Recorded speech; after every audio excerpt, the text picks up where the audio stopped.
Hello friends, welcome to my channel. ఇది నా tasty వంట. ఈరోజు వీడియోలో చేపల పులుసు టేస్టీగా చిక్కగా ఎలా చేయాలో చూపిస్తాను. వీడియో అయితే ఎక్కడ స్కిప్ చేయకుండా చూసేయండి.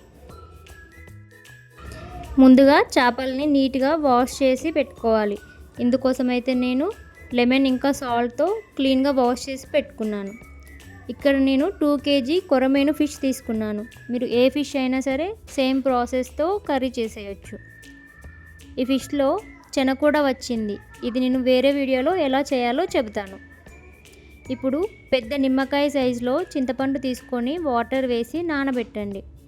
తర్వాత 6 టేబుల్ స్పూన్ల కారం, 2.5 టేబుల్ స్పూన్ల ఉప్పు, 1 టేబుల్ స్పూన్ పసుపు, 1 టేబుల్ స్పూన్ ధనియాల పొడి, ఒక పావుడ నూనె, 2 టేబుల్ స్పూన్ల అల్లం వేసి మసాలాలన్నీ ముక్కకు బాగా పట్టేలా కలపండి. మసాలాలన్నీ ముక్కకి బాగా పడితేనే నీచు వాసన రాకుండా ఉంటుంది, అలాగే ముక్క విరగకుండా ఉంటుంది. టేస్ట్ కూడా చాలా బాగుంటుంది.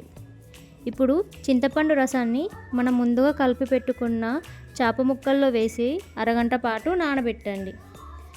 ఇప్పుడు స్టవ్ ఆన్ చేసి ఒక పెద్ద ఉల్లిపాయని తీసుకొని స్టవ్ పై పెట్టి కాస్త నల్లగా కాల్చుకోండి. కాల్చుకున్న తర్వాత పైన పొట్టు మొత్తం తీసి గొడుగు కట్ చేసి నీట్గా వాష్ చేసుకొని మిక్సీ బౌల్లో వేసి 1 టేబుల్ స్పూన్ జీలకర్ర, 3 గ్రీన్ చిల్లీ వేసుకొని మెత్తటి పేస్ట్లా చేసుకోండి. ఇప్పుడు స్టవ్ ఆన్ చేసి కడాయి పెట్టి అందులో 2.5 పావుల నూనె వేసి నూనె బాగా వేడెక్కాక 5-6 పచ్చిమిర్చి వేసుకొని వేయించుకోవాలి.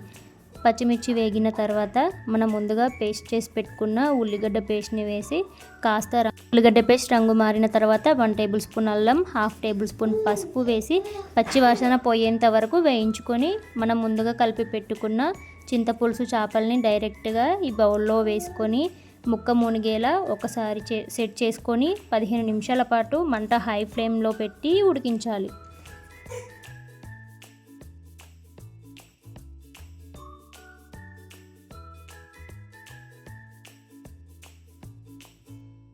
15 మినిట్స్ తర్వాత ఆయిల్ కొంచెంగా సపరేట్ అవుతుంది. అప్పుడు 1 టేబుల్ స్పూన్ మెంతి పొడి వేసి మరో 5 నిమిషాల పాటు మంట మీడియం ఫ్లేమ్లో పెట్టుకొని ఉడికించుకోండి. మెంతి పొడి వేయడం వల్ల మనకు పులుపు బ్యాలెన్స్ అవుతుంది, అలాగే డైజెషన్కి ప్రాబ్లం కాకుండా ఉంటుంది. ఫైనల్గా కొత్తిమీర వేసుకొని సర్వ్ చేసుకోవడమే.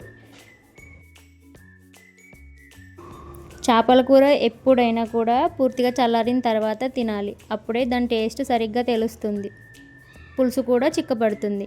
ఇంతే, చాలా టేస్టీగా చేపల కూర రెడీ అయిపోయింది. మీరు ఈ రెసిపీని ట్రై చేసి ఎలా ఉందో నాకు కామెంట్ చేయండి. ఈ వీడియో మీకు నచ్చినట్లయితే లైక్ చేయండి, షేర్ చేయండి అండ్ మీ ఫ్రెండ్స్ అండ్ ఫ్యామిలీతో ఈ వీడియోని షేర్ చేసుకోండి. Thank you for watching. Bye bye.